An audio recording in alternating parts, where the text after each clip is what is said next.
मेरे प्रिय छात्रों, आज हम लोग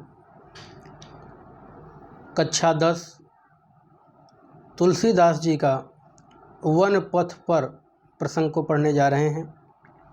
आइए देखते हैं। बहुत ही सरल है और बड़ा ही सुंदर टॉपिक है, रोमांचकारी है। आइए देखिए। पुरतिनिक सिर रघुबीर बधू, धरि धीर दये मग में डग द्वय। जल की भरी भालकनी जल की पुट सूख गए, मधुराधर में फिर बूझती हैं चलनो अब केतिक। पर्ण कुटी करी हूँ कित हैं, तिय की लखिया तुरता पिय की अखियायति चार चली जल च्वय। पुरते निकसी रघुबीर बधू, धरि धीर दये मग में डग द्वय। पुरते निकसी, सीता जी इतनी सुकुमार हैं कि जैसे ही पुरते अयोध्यापुरी से निकल करके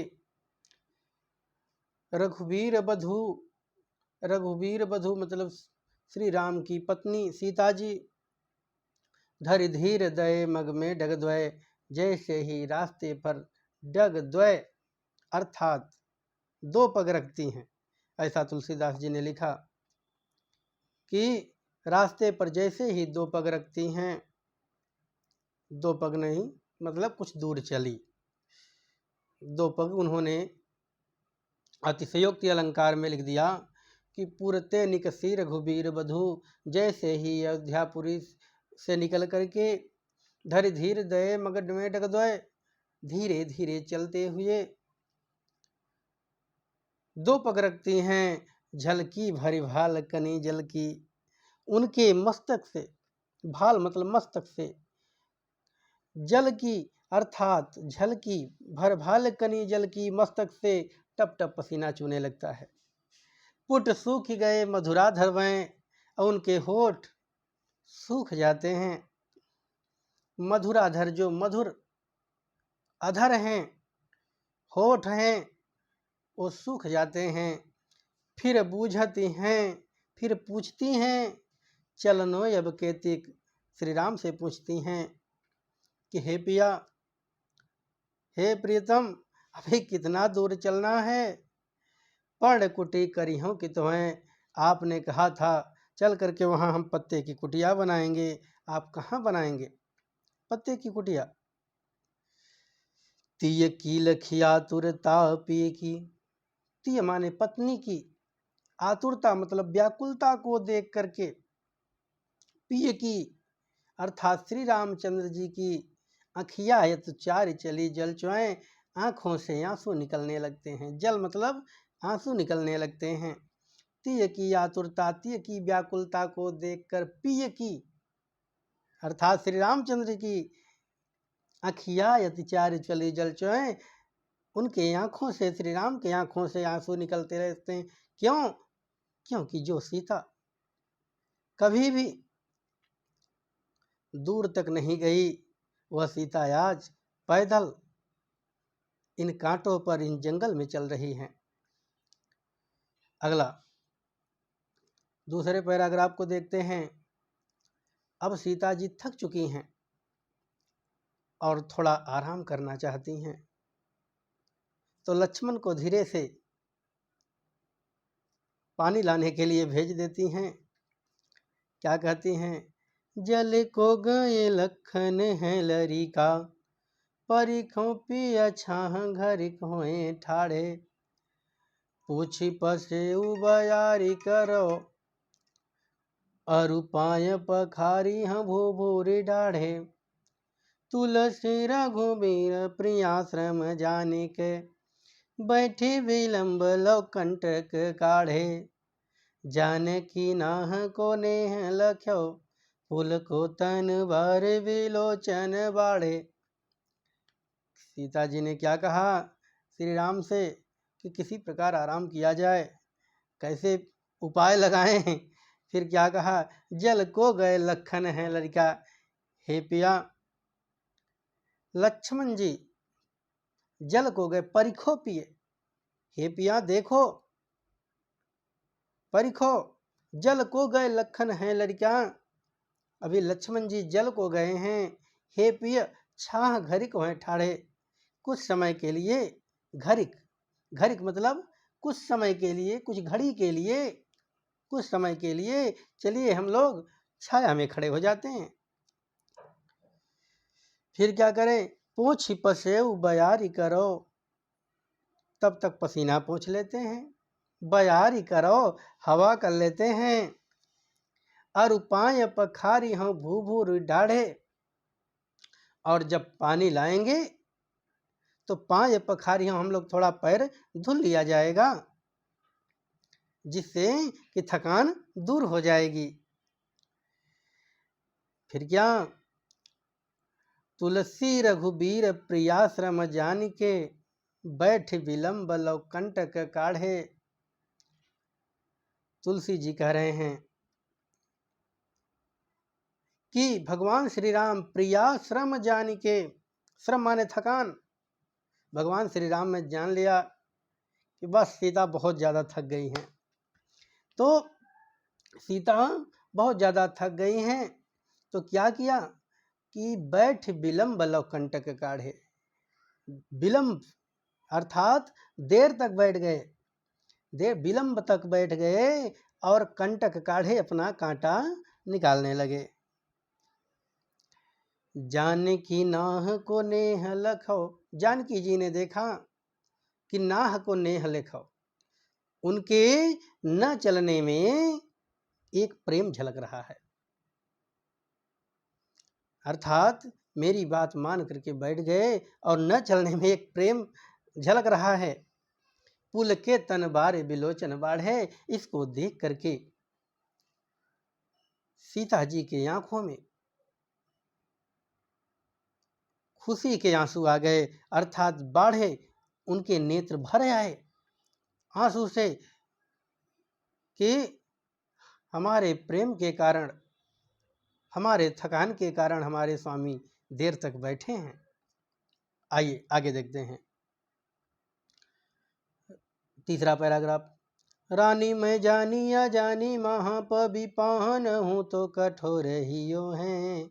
राजहु काजय काज न जानो कहो तिय के जिन कान कियो हैं। ऐसी मनोहर मूर्ति ये बिछुरे कैसे प्रीतम लोग जियो हैं। आँखीन में सखी राखी बेजोग इन्हें किमी को वनवास दियो हैं। आइए देखते हैं। रानी मैं जानी अजानी महा पबि पाहन हो तो कठोर हियो हैं। जब जा रहे हैं तो वहाँ जंगल में रहने वाली जो स्त्रियां हैं वो आपस में बात कर रही हैं कि रानी मैं जानी अजानी महा, वो बात कर रही हैं कि हे सखी, रानी में, उस रानी को मैं जानी, जान गई, समझ गई। अजानी महा, महा वो अज्ञानी है, अजानी मतलब अज्ञानी, वो अजानी मतलब अज्ञानी। तो रानी मैं जानी अजानी महा, हे सखी मैं उस रानी को जान गई, वो महाअज्ञानी है। कौन रानी? कैकेयी, कैकेयी की बात कर रही हैं। पबि पाहन हूँ तो कठोर हियो हैं। पबि, पबि मतलब वज्र के समान, और पाहन मतलब पत्थर के समान। उसका वज्र और पत्थर के समान कलेजा है, हृदय है। उस रानी को मैं समझ गई, जान गई कि उसका वज्र और पत्थर के समान उसका हृदय है। राज हूँ काज ये काज न जानो। राजा ने भी काज ये काज, क्या अच्छा है क्या बुरा है, नहीं जाना। कहो तिन के जिन, तिय मतलब पत्नी, कहो तिय के जिन कान कियो हैं। उन्होंने अपनी, कान मतलब पत्नी का कहना माना है। कान करना मतलब कहना मानना। राजा हूँ काज काज न जाने, और राजा ने भी क्या अच्छा है क्या बुरा है नहीं सोचा, और केवल पत्नी का कहना माना है। ऐसी मनोहर मूर्त ये बिछुरे कैसे प्रीतम लोग जियो हैं। हे सखी आपस में बात कर रही हैं कि हे सखी ऐसी मनोहर मूर्ति, ऐसी सुंदर मूर्ति, इतने सुंदर सुंदर ये तीनों मूर्तियां हैं, बिछुरे कैसे प्रीतम लोग जिए हैं, इनसे बिछड़ करके, इनको प्रीतम लोग, इनको चाहने वाले कैसे जी रहे होंगे, इनसे बिछड़ करके इनको चाहने वाले कैसे जी रहे होंगे। आँखिन में सखी राखी बेजोग, जो हमेशा आँखों में बसाने लायक हैं, आँखों से दूर करने लायक नहीं हैं। इन्हें किम के वनवास दियो हैं, इनको किसने वनवास दे दिया, इनको किसने जंगल में भेज दिया। आगे चौथा देखते हैं।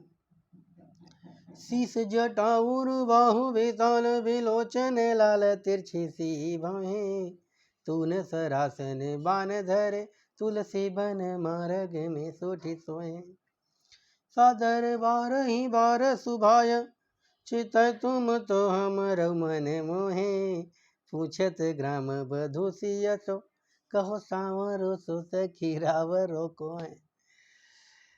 अब वही सखियां इशारों में पूछती हैं कि तून सरासन बान धरे, तून सरासन बान धरे, जिन्होंने धनुष और बाण धारण कर रखा है, जिन्होंने तून सरासन बाण धरे, जिन्होंने धनुष और बाण धारण कर रखा है, तुलसी बन मार्ग में सुठ सो हैं। तुलसीदास जी लिखते हैं कि जो स्त्रियां हैं वो आपस में बात कर रही हैं कि जिन्होंने धनुष और बाण धारण कर रखा है, तुलसी बन मार्ग में सुठ सो हैं, जो इस वन के मार्ग में सुठ सो हैं, बड़े सुंदर दिखाई दे रहे हैं। सादर बारह ही बार सुभाए, जो हम लोगों के बार बार अच्छे लग रहे हैं, बार बार सुभा रहे हैं, बार बार अच्छे लग रहे हैं।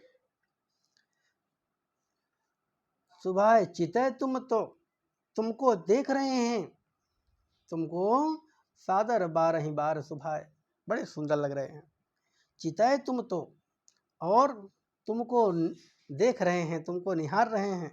हमारा मन मोहे, लेकिन हमारा मन मोहित कर रहे हैं, हमारा मन मोहित कर रहे हैं। पूछति ग्राम वधू सियसो, ग्राम की बहुएं, उस जंगल में रहने वाले, पूछति ग्राम वधू सियसो, हे सखी गांव की बहुएं पूछती हैं कि सियसो, सीता जी से पूछती हैं, कहो सांवरे सो सखी रावरो के हैं, ये जो सांवला सा है तुम्हारे साथ आगे आगे जा रहा है, हे सखी ये तुम्हारा कौन लगता है, ये तुम्हारा कौन लगता है। रावरों को हैं, वो तुम्हारा कौन लगता है। तब सीता जी भी चालाक थी, उन्होंने बोला तो नहीं, संकेतों से बता दिया। सुनी सुंदर बहन सुधारस ताने सयानी है, जाने की जानी भली, तीर छे करी नैन दिसन तिने, समुझाई कछ मुसुकाई चली। तुलसी ते ही अवसर सोहे सबे, अवलोकत लोचन लाहुअली, अनुराग तड़ाग में बान उदय, बिगसी मनो मंजुल कंज कली। सुन सुंदर बैन सुधारस साने,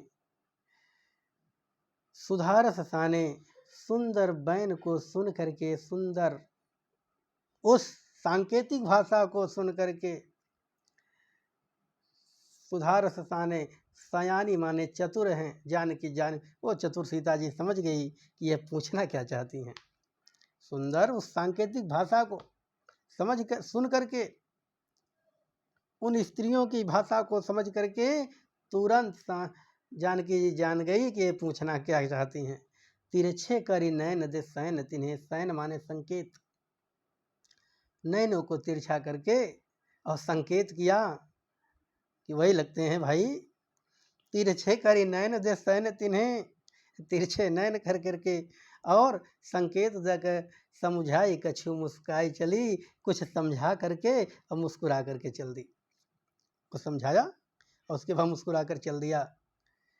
तुलसी ते ही अवसर सोहे सब, अवलोकत लोचन लाहुआ। तुलसीदास जी कहते हैं ते ही अवसर सोहे सब, उन समय उनका वह तिरछी निगाहों से इशारा करना और मुस्कुराना इतना सुंदर लग रहा था। अवलोकत लोचन लाहुअली, उसको देख करके आंखों को बड़ा सुकून मिल रहा था, अर्थात बड़ा लाभ सुकून मिल रहा था, बड़ी खुशी मिल रही थी। अनुराग तड़ाग में भानुदय, ऐसा लग रहा था कि प्रेम के तालाब में भानुदय एक नया सूर्य उग आया है। अनुराग तड़ाग में भानुदय, प्रेम के तालाब में जैसे एक नया सूर्य उग आया है। बिगसी मनोमंजुल कंजकली, और मन रूपी कलियां खिल गई हैं। जैसे बिगसी मतलब खिल गई हैं, मनोमंजुल मन रूपी कलियां अर्थात मन रूपी कमल जो है अपने आप खिल गया है। धन्यवाद। यह बेटा कवितावली अयोध्या से कांड से है। आप लोग इसको अच्छे से अध्ययन कर लीजिएगा। परीक्षा की दृष्टि से, बोर्ड परीक्षा की दृष्टि से बहुत ही महत्वपूर्ण है। धन्यवाद।